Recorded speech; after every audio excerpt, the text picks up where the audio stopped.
Hello, good morning my dear student. Welcome to the BS30 study world.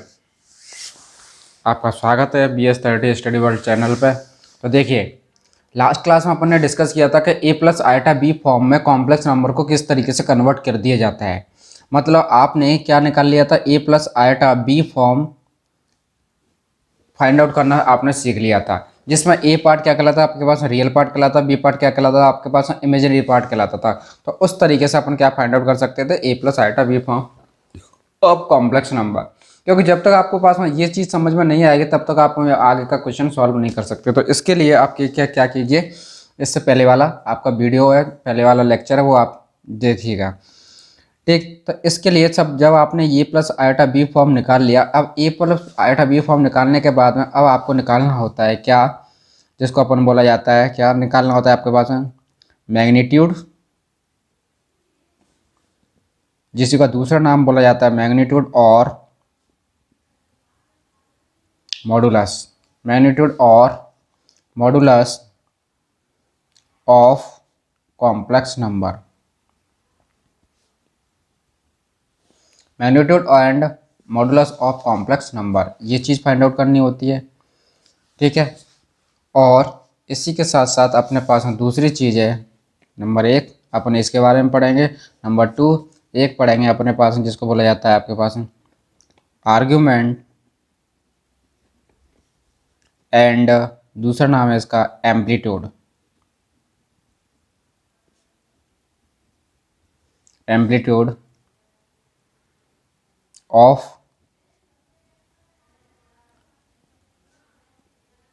Complex number. तो इस तरीके से अब देखिएगा, जब आपने a plus iota B form find out कर लिया, तो a plus iota B form find out करने के बाद में अब आपको निकालना होगा क्या, मैग्नीट्यूड और मॉडुलस ऑफ कॉम्प्लेक्स नंबर। इसके बाद निकालना होगा आपके पास आर्गुमेंट और एम्पलीट्यूड ऑफ कॉम्प्लेक्स नंबर। दो चीज़ निकालनी होगी। तो देखिएगा, सबसे पहले अपन एक चीज़ के बारे में पढ़ते हैं, क्या है नंबर एक,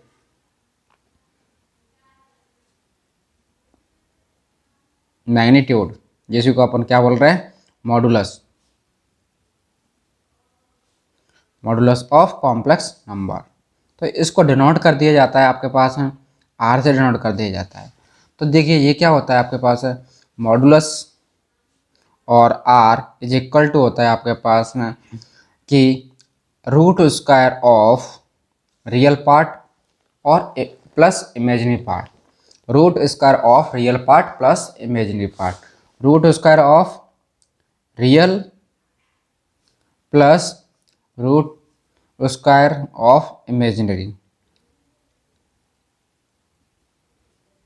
मतलब इमेजिनरी पार्ट का स्क्वायर प्लस रियल पार्ट का स्क्वायर और दोनों का under root, that is known as a magnitude और मॉडुलस ऑफ जेड।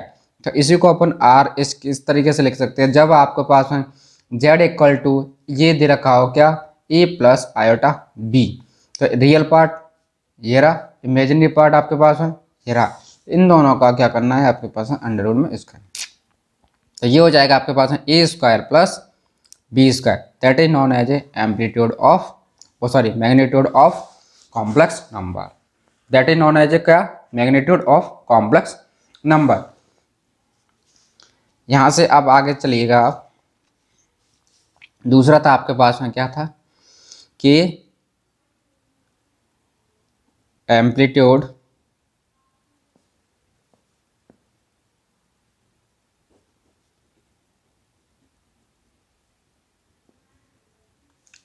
जिसका दूसरा नाम बोला जाता था आपके पास में argument, amplitude of complex number.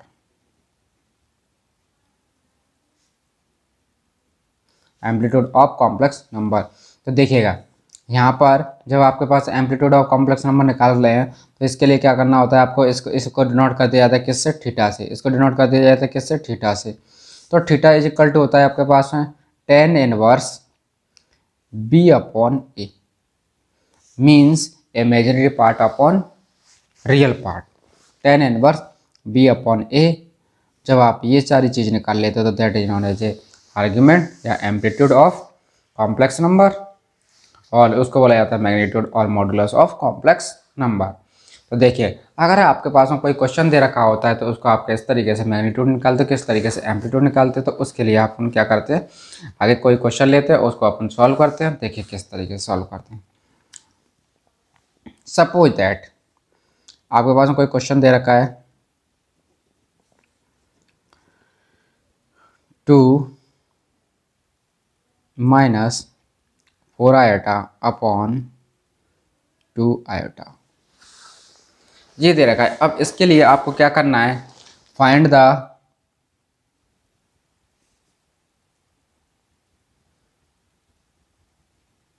Magnitude और amplitude of the following complex number of complex number. तो सबसे पहले मैंने बताया था आपको कि इस वाली जो फॉर्म होती है इसको सबसे पहले आपको a plus iota B form में ही कन्वर्ट करना होगा, जब भी अपन क्या निकाल पाएंगे, a की वैल्यू निकाल पाएंगे, जब भी अपन क्या निकाल पाएंगे, b की वैल्यू। मतलब रियल पार्ट अलग डिफाइन कर पाएंगे, इमेजिनरी पार्ट अलग डिफाइन कर पाएंगे। तो इसको निकालने के आपको मैंने बताया था कि जब डिनोमिनेटर होता है, डिनोमिनेटर के अपोजिट साइन का अपन ऊपर नीचे क्या कर देते हैं, मल्टीप्लाई कर देते हैं और डिवाइड कर देते हैं। तो इसका अपोजिट साइन, इसका कॉन्जुगेट क्या हो जाएगा, माइनस के 2 आयोटा। देखिएगा 2 - 4 आयोटा अपॉन 2 आयोटा, और इसके अपोजिट साइन का अपन इसके कॉन्जुगेट का मल्टीप्लाई कर देंगे और इसी का अपोजिट मतलब कॉन्जुगेट का क्या कर देंगे, डिवाइड कर देंगे। तो कीजिए, इसका मल्टीप्लाई इसके साथ में कर दीजिए, तो क्या हो जाएगा आपके पास है माइनस के 4 आयोटा। 2 का मल्टीप्लाई इसके साथ में कीजिएगा तो ये कितना हो जाएगा आपके पास, माइनस के 4 आयोटा, और इसी का मल्टीप्लाई इसके साथ में कीजिएगा तो प्लस के कितना हो जाएगा आपके पास में 8 आयोटा स्क्वायर। 8 आयोटा स्क्वायर हो जाएगा, क्योंकि यहाँ पर माइनस है, माइनस माइनस का मल्टीप्लाई करोगे तो प्लस का हो जाएगा, और जिसका मल्टीप्लाई इससे कर दो तो आयोटा स्क्वायर हो जाएगा। यहाँ पर देखिएगा आपके पास में क्या आ जाएगा, माइनस के 4 आयोटा स्क्वायर, माइनस के 4 आयोटा स्क्वायर हो जाएगा नीचे आपके पास है।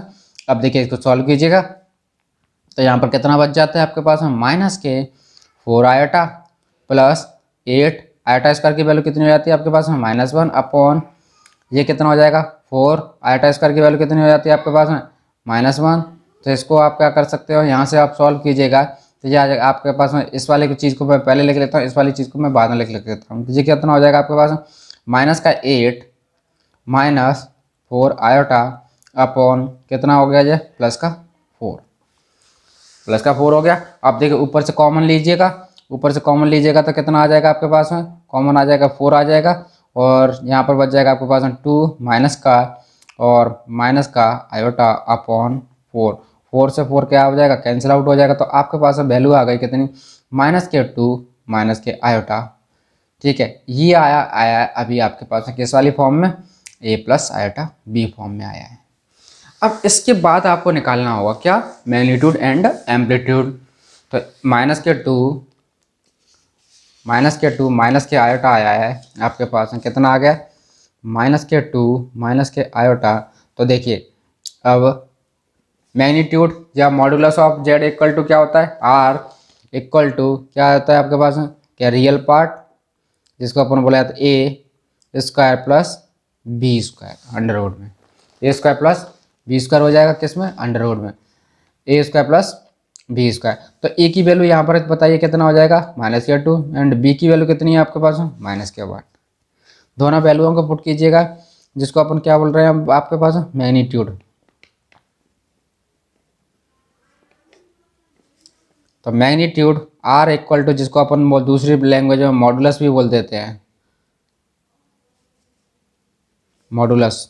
तो r इक्वल टू ए की वैल्यू आप पुट कर दीजिएगा एंड b की वैल्यू पुट कर दीजिएगा। तो a की वैल्यू कितनी है आपके पास, माइनस के 2 इसका होल स्क्वायर प्लस b की वैल्यू कितनी है आपके पास, -1 इसका होल स्क्वायर कीजिएगा। तो ये हो जाएगा आपके पास में कितना आ गया, अंडर रूट 4 + 1। तो ये कितना आ जाएगा आपके पास में, अंडर रूट 5। तो r इक्वल टू आपके पास में आ गया कितना, under root 5।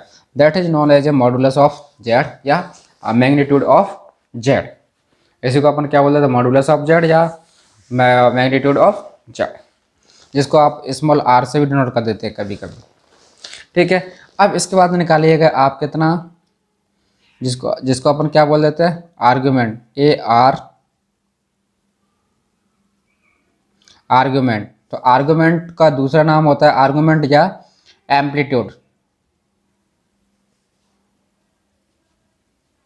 Amplitude is equal to आपके पास कितना होता है थीटा, थीटा इक्वल टू क्या होता है आपके पास में टेन इनवर्स बी अपॉन ए, टेन इनवर्स बी अपॉन ए। तो थीटा बराबर आपके पास में टेन इनवर्स बी की वैल्यू कितनी है आपके पास है -1 एंड ए की वैल्यू कितनी है आपके पास में -2, माइनस माइनस कैंसिल आउट हो जाएगा, ये आ गया आपके पास में थीटा इक्वल टू कितना टेन इनवर्स 1/2, टेन इनवर्स 1/2।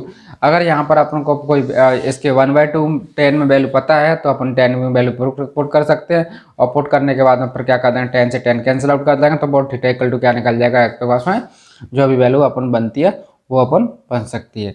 तो यहाँ से आप क्या निकाल सकते हैं आप theta, that is known as क्या आर्गुमेंट या एम्पलीट्यूड ऑफ टेन इनवर्स।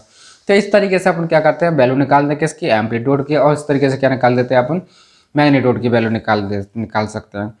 ठीक है, तो जब आप ये दोनों चीज़ निकाल लेते हो तो फिर उसके बाद में अपन पढ़ते हैं क्या पोलर फॉर्म। तो पोलर फॉर्म फाइंड आउट करने के लिए आपके पास में मैग्नीट्यूड निकालना आना चाहिए, जिसको बोला जाता है मॉडुलस ऑफ आर निकालना आना चाहिए, और आपके पास क्या आना चाहिए आर्ग्यूमेंट या एम्पलीट्यूड ऑफ कॉम्प्लेक्स नंबर, जिसको अपन थीटा बराबर बोलते हैं टेन इनवर्स बी अपॉन ए। तो इसी के साथ अपन पढ़ेंगे क्या polar form of complex number. तो पोलर फॉर्म के लिए आपको कुछ नहीं है, पोलर फॉर्म के लिए जब आप ये सारी चीज़ निकाल लोगे तो उसको अपन को क्या करना होता है अरेंजमेंट करना होता है किसको थीटा और आर को। तो देखिएगा क्या होता है polar form, polar form of complex number, polar form of complex number. तो पोलर फॉर्म इक्वल टू क्या आता है आपके पास में R cos theta plus iota sine theta, that यहाँ पर आर इक्वल टू क्या है आपके पास में पहले पढ़ चुके हो क्या है √a² plus b² and theta equal to क्या है आपके पास में tan inverse B upon A. R बराबर क्या था आपके पास में मॉडुलस या magnitude, and theta equal to क्या था आपके पास है आर्ग्यूमेंट या एम्पलीट्यूड। तो इन दोनों को वैल्यूओं को आप पुट कर देते हो इस वाली फॉर्म में, तो that is known as polar form of complex number. इस वाले फॉर्म को क्या बोला जाता है polar form of complex number. तो इस तरीके से अपन क्या करते हैं पोलर फॉर्म फाइंड आउट करते हैं। तो देखिए आपने पहले ही वाला निकाल चुके हैं, तो आर इक्वल टू कितना है आपका यहाँ पर देखिए अपन लास्ट वाले क्वेश्चन को यही आप आगे एक्सटेंड कर दिया है। आर इक्वल टू क्या निकला है आपके पास √5, तो यहाँ पर मैं क्या कर सकता हूँ √5 एंड थीटा इक्वल टू क्या निकला है अपने पास टेन इनवर्स 1/2। दोनों वैल्यूओं को आप किस में पुट कर दोगे इस वाली इक्वेशन में पुट कर दो, that is known as polar form of this. तो देखिएगा तो पोलर फॉर्म क्या है आपके पास में आर की वैल्यू कितनी आई है √5 एंड कॉस थीटा की वैल्यू कितनी आई है आपके पास में tan inverse 1/2 plus iota sine theta की वैल्यू कितनी आई है टेन इनवर्स 1/2, और ये आपने पुट कर दिया तो ये बन जाती है आपके पास में क्या पोलर फॉर्म। इसी को अपन क्या बोल देते हैं पोलर फॉर्म, इसी को अपन क्या बोल देते हैं पोलर फॉर्म। तो इस तरीके से अपन क्या कर सकते हैं पोलर फॉर्म फाइंड आउट कर सकते हैं। तो देखिएगा अपन ने आज अभी इस वाले क्लास में तीन चीज़ निकालना पड़ा था। क्या निकालना पड़ा था magnitude, amplitude and polar form, magnitude amplitude and polar form. तो मैग्नीट्यूड बराबर आपके पास में क्या था, मैं एक बार दोबारा से डिफाइन कर देता हूँ। मैग्नीट्यूड आर इक्वल टू था आपके पास में √, रियल पार्ट का स्क्वायर प्लस इमेजिनरी पार्ट का स्क्वायर। तो रियल पार्ट क्या था ए प्लस इमेजिनरी पार्ट क्या था बी, इन दोनों का स्क्वायर a² प्लस b²। यहीं पर अपने पास में क्या था एम्पलीट्यूड क्या था, एम्पलीट्यूड क्या था theta equal to tan inverse B upon a, और यहीं पर आपके पास में क्या थी पोलर फॉर्म क्या थी, तो पोलर फॉर्म इक्वल टू आपके पास में क्या था कि R cos theta plus iota sine theta, R cos theta plus iota sine theta. इस तरीके से अपन क्या कर सकते हैं तीनों ही चीज़ निकाल सकते हैं, और ये चीज़ निकालने के बाद में आपके पास में क्या करना होगा आपको पोलर फॉर्म में पुट करना होगा। तो जैसे ही क्या निकल जाती है आपके पास पोलर फॉर्म फाइंड आउट कर सकते हैं। तो इस तरीके से आप फाइंड आउट कर सकते हो, मैग्नीट्यूड फाइंड आउट कर सकते हो, एम्पलीट्यूड फाइंड आउट कर सकते हो, और उन दोनों वैल्यूओं को पुट कर देते हो तो उसमें बन जाता है आपके पास में क्या, पोलर फॉर्म। पोलर फॉर्म में इक्वल टू होता है आपके पास r cos theta plus iota sine theta. So that अब इससे आगे अपन नेक्स्ट लेक्चर में डिस्कस करेंगे, बहुत सारे क्वेश्चन पर डिस्कस करेंगे। तो जिनको भी अगर ये टॉपिक नहीं समझ में आया है, नहीं कोई भी क्वेरी हो, कोई भी क्वेश्चन हो, तो आप कमेंट बॉक्स में कमेंट कर सकते हैं और देखते रहिए। और अगर आपके पास में वीडियो पसंद आता है, अगर ये वीडियो पसंद आता है तो लाइक करें, शेयर करें, सब्सक्राइब करें। Thank you for watching this. Thank you.